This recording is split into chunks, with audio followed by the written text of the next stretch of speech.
Movie के शुरू में हमें एक लड़का दिखाया जाता है जिसका नाम होता है लाइट। एक दिन लाइट अपने स्कूल में होता है, तब अचानक वेदर चेंज हो जाता है, हवाएं चलने लगती हैं और आसमान से एक किताब जमीन पर आकर गिर जाती है, जो कोई आम किताब नहीं बल्कि एक एंशिएंट किताब होती है। किताब के गिरते ही वहां बारिश होने लग जाती है और बारिश होते ही लाइट इस किताब को लेकर अंदर चला जाता है। अंदर जाते हुए लाइट देखता है कि स्कूल का एक नौटी लड़का दूसरी लड़की को परेशान कर रहा है।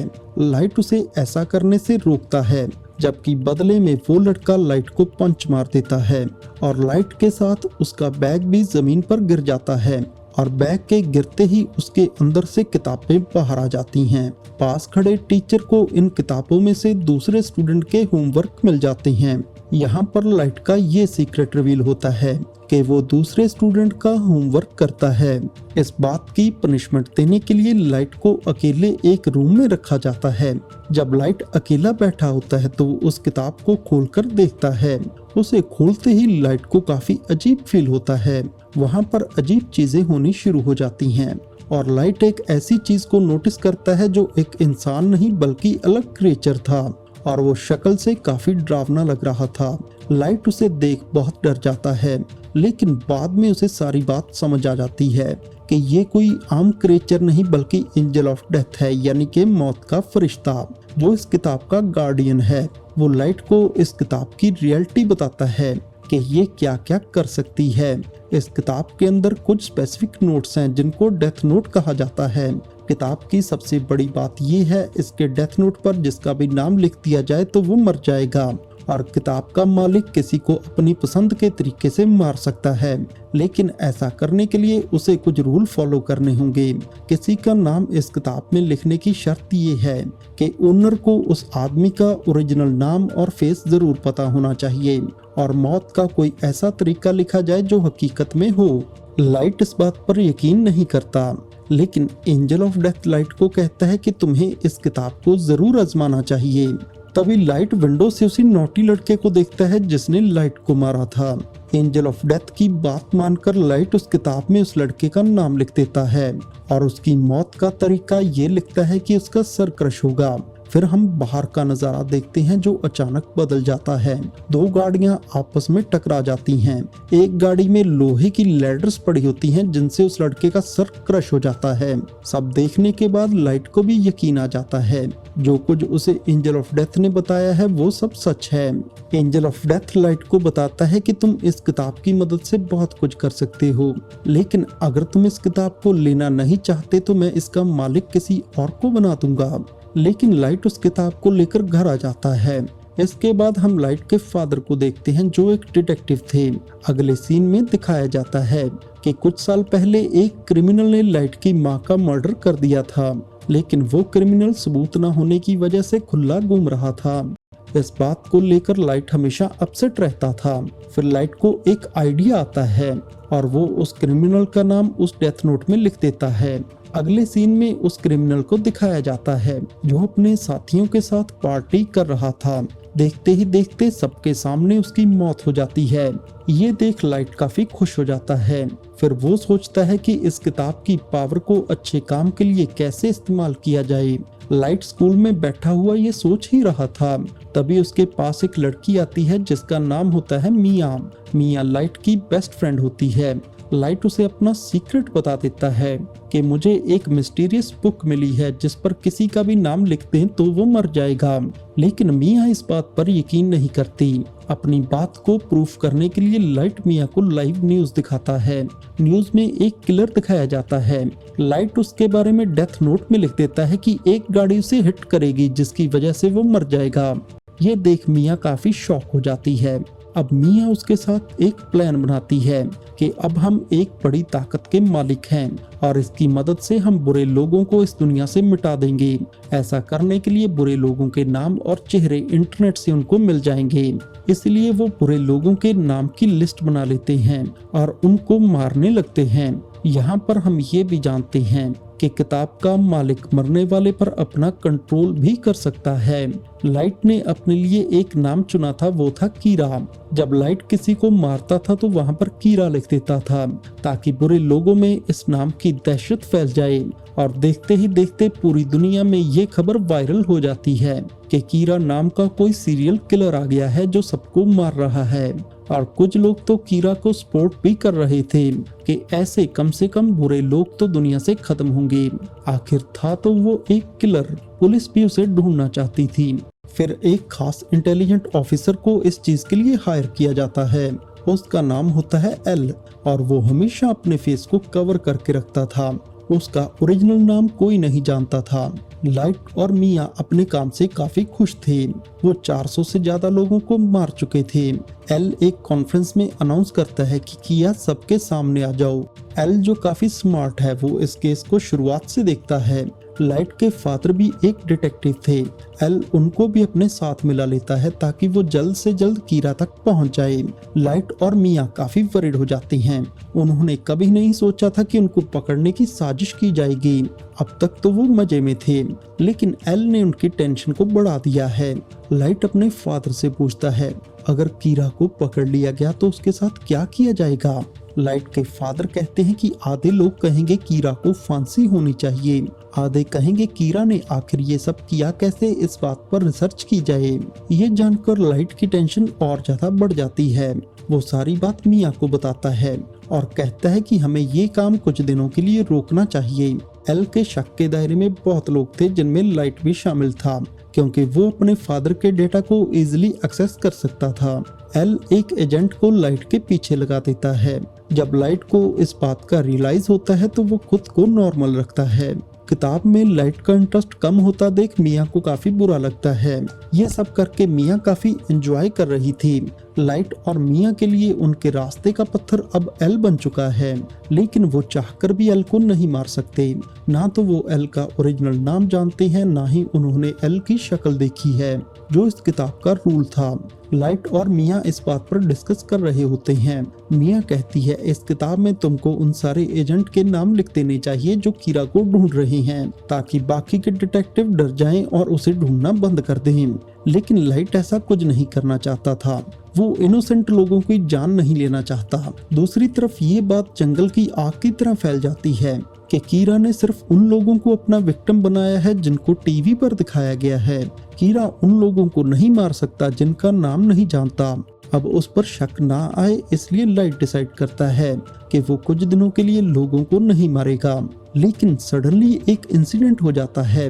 वो सारे एजेंट बिल्डिंग से कूदकर सुसाइड कर लेते हैं जो इस केस में शामिल थे और कीरा को ढूंढ रहे थे। लेकिन उनके नाम तो लाइट ने नहीं लिखे, फिर ये नाम किसने लिखे थे? यहाँ से सिचुएशन खराब हो जाती है, क्योंकि अब तक कीरा सिर्फ बुरे लोगों को ही मार रहा था। लोग उसे हीरो समझ रहे थे, मगर अब तो उसने पुलिस को भी मार दिया। इसलिए कीरा एक हीरो नहीं, एक खतरा बन चुका है जो किसी को भी मार सकता है। इस बात को लेकर लाइट काफी वरीड हो जाता है। वो एंजल ऑफ डेथ से पूछता है क्या ये सब कुछ तुमने किया, लेकिन वो इनकार कर देता है। लाइट के फादर अपनी प्रेस कॉन्फ्रेंस में कीरा को चैलेंज करते हैं, कीरा लोगों को मारना बंद कर दो, अगर हिम्मत है तो मुझे मार कर दिखाओ सबके सामने आकर। ये न्यूज लाइट और मिया भी देख रहे थे। गुस्से में आकर मिया लाइट को कहती है कि अपने फादर का नाम भी लिख दो इस किताब में। लाइट मिया को कहता है मैं अपने फादर को कैसे मार सकता हूँ, तुम्हारा क्या दिमाग खराब हो गया है? एल अब और भी समझदारी से इस केस को हैंडल कर रहा था। वो सोचता है कि लाइट के फादर को कीरा मारेगा या नहीं, मगर ऐसा नहीं होता, क्योंकि अब लाइट के फादर नहीं मरते। एल का जो शक लाइट पर था वो यकीन में बदल जाता है, क्योंकि आखिर वो भी एक डिटेक्टिव हैं जो इस केस को हैंडल कर रहे हैं। मगर कीरा ने उनको नहीं मारा, यानी कि कीरा और कोई नहीं, उनका अपना बेटा है। इसलिए रात को एल लाइट से मिलता है, सच जानने की कोशिश करता है और एल को अपना फेस दिखा देता है और कहता है कि लोगों को मारना बंद कर दो। लेकिन लाइट उसकी बातों को इग्नोर करके वहां से चला जाता है। अब खतरा उसके सर पर ही था, वो चाहते हुए भी एल को नहीं मार सकता था। मिया कहती है कि मैं तुमसे प्यार करती हूँ, इस मुसीबत से निकलने के लिए हमें कुछ न कुछ तो करना होगा, एल को अपने रास्ते से हटा देना होगा। लाइट भी यही सोचता है। वो कहता है एल का चेहरा तो मैं देख चुका हूँ, मगर उसका नाम उसका फ्रेंड जरूर जानता होगा। लाइट एल के फ्रेंड का नाम उस किताब में लिख देता है और उसे भी अपने कंट्रोल में कर लेता है। अब यहाँ पर बुक का एक और रोल सामने आता है। अगर उन्होंने किसी के नाम वाला पेज चला दिया तो वो पर्सन बच जाएगा, उसे कुछ नहीं होगा। लेकिन एंजल ऑफ डेथ लाइट को बताता है कि ऐसा सिर्फ एक ही टाइम होगा। अब एल का फ्रेंड लाइट के कंट्रोल में आ चुका था, मगर वो भी उसका ओरिजिनल नाम नहीं जानता था। लाइट उसे कहता है कि किसी न किसी तरह उसके नाम का पता लगाओ। तब एल का फ्रेंड बताता है कि वो एक एकेडमी में जाता था, मे भी वहाँ के डॉक्यूमेंट में उसका ओरिजिनल नाम लिखा हो, इसलिए लाइट उसे फॉरेन एकेडमी में जाने को कहता है। एल का फ्रेंड ठीक वैसे ही करता है और वो वहाँ चला जाता है। लाइट का प्लान था जब उसे एल का ओरिजिनल नाम पता चल जाएगा तो वो उस पेज को जला देगा जिस पर एल के फ्रेंड का नाम लिखा है, जिससे उसकी जान बच जाएगी और सब कुछ नॉर्मल हो जाएगा। दूसरी तरफ एल जब देखता है कि उसका फ्रेंड मिसिंग है तो उसे सारी बात समझ आ जाती है कि लाइट ने उसे अपने कंट्रोल में ले लिया होगा। इस बात से एल काफी वरीड हो जाता है और वो लाइट के घर जाता है और वहाँ पर लाइट के फादर को कहता है कि आपका बेटा ही कीरा है और इसी ने मेरे फ्रेंड को गायब किया है। लेकिन लाइट पर किसी को भी शक नहीं था क्योंकि कोई भी सबूत उसके खिलाफ नहीं था। एल उसके घर की तलाशी लेता है मगर वहाँ पर उसे कुछ नहीं मिलता, ना ही तो उसे वो किताब मिलती है क्योंकि मिया उसे अपने साथ ले गई थी। फिर लाइट को एल के फ्रेंड की कॉल आती है जो एकेडमी पहुँच जाता है। उसके पास थोड़ा ही टाइम रह गया था और वो एल का ओरिजिनल नाम बताने ही वाला था और तब लाइट उस पेज को जलाने लगता है और वो देखता है कि वो पेज वहाँ से गायब हो चुका है, इसलिए नाम बताने से पहले ही उसके फ्रेंड की मौत हो जाती है। इस बात से लाइट काफी दुखी हो जाता है। फिर उस रात मिया लाइट को बताती है कि एल के फ्रेंड के नाम वाला पेज मैंने ही फाड़ा था और पुलिस ऑफिसर्स के नाम भी मैंने ही लिखे थे। वो बताती है कि अब मैंने भी तुम्हारा नाम लिख दिया है उस किताब में और लाइट की मौत का तरीका ये है कि आधी रात को उसकी हार्ट बीट बंद हो जाएगी और वो मर जाएगा। वो कहती है कि अगर तुम मुझे ये किताब दे दोगे तो मैं तुम्हारा नाम जला दूंगी। यानी कि मिया ने किताब को हासिल करने के लिए लाइट को अपने प्यार के ट्रैप में फंसाया। जब एल को अपने फ्रेंड की डेथ का पता चलता है तो वो लाइट के पीछे पड़ जाता है। एल लाइट को पकड़ लेता है। लाइट वहाँ से भागने लगता है तो एल वहाँ खड़े एक बावर्ची को कहता है मेरी हेल्प करो इसे पकड़ने में, ये कीरा है। लेकिन वो आदमी एल को बेहोश कर देता है क्योंकि वो कीरा का सपोर्टर था। भागते भागते लाइट मिया को भी अपने साथ ले जाता है और दोनों एक चूल्हे में आ जाते हैं। दोनों ऊपर ही फंस जाते हैं और थोड़ी ही देर में वहाँ पर पुलिस भी आ जाती है। लाइट मिया को कहता है अगर तुम मुझसे प्यार करती हो तो इस किताब को तुम टच भी नहीं करोगी, हम एक होकर सब नॉर्मल कर देंगे। लेकिन मिया लालची थी, वो लाइट की बात नहीं मानती और उस किताब को लाइट से छीन लेती है। ये देखकर लाइट कहता है कि तुमने बहुत गलत किया। वो समझ जाती है कि इस किताब में लाइट ने मेरा भी नाम लिख दिया होगा। अब दोनों के नाम उस किताब में थे तो दोनों सडनली नीचे गिरने लग जाते हैं। मिया की तो मौके पर मौत हो जाती है लेकिन लाइट पानी में गिर जाता है। अब हम लाइट को एक हॉस्पिटल में देखते हैं जो कोमा में चला गया है। इस दौरान और भी क्रिमिनल की मौत हो जाती है। लोग देखते हैं कि एल का शक तो लाइट पर था लेकिन वो तो कोमा में है और लोग अभी भी मर रहे हैं। फिर हम देखते हैं कि जब लाइट और मिया झूले से गिर रहे थे तभी एक पेज उस किताब से निकलकर गिरता है और जल जाता है और उस पेज पर लाइट का नाम लिखा हुआ था। लाइट ने एक समझदारी की थी। जब उसे पता चला कि मिया ने उसका नाम लिख दिया है तो उसने किताब में ये लिखा अगर मिया उस किताब को लेगी तो वो मर जाएगी और वो पेज जिस पर लाइट का नाम लिखा हुआ है वो जल जाएगा और लाइट पानी में गिर जाएगा। इसी के साथ उसने बहुत से बुरे लोगों के नाम भी इस किताब में लिख दिए थे। फिर एक बुरा डॉक्टर लाइट को पानी से बाहर निकालता है और उसे कोमा में भेज देता है और बाद में वो डॉक्टर भी सुसाइड कर लेता है। फिर एक और आदमी उस किताब को लेता है और उस किताब में बहुत से बुरे लोगों के नाम लिख देता है और बाद में वही आदमी बुक को लाइट के पास लेकर आता है। इसके बाद एल को सस्पेंड कर दिया जाता है लेकिन वो आखिरी बार मिया के घर की तलाशी लेता है और वहाँ पर मरने वाले सारे पुलिस ऑफिसर्स के उसे नाम मिल जाते हैं जिसकी वजह से सारा इल्जाम मिया पर आ जाता है। अब किताब लाइट के पास आ चुकी थी और वो भी बिल्कुल ठीक हो चुका था लेकिन उसे एक नसीहत हो गई थी कि इस किताब के बारे में वो किसी से बात नहीं करेगा और किसी पर ट्रस्ट नहीं करेगा और इसी के साथ ये मूवी एंड हो जाती है। तो दोस्तों, अगर आपको ये कहानी अच्छी लगी हो और ऐसी और कहानियां देखने के लिए हमारे YouTube चैनल को सब्सक्राइब और लाइक जरूर करें। Thanks for watching video.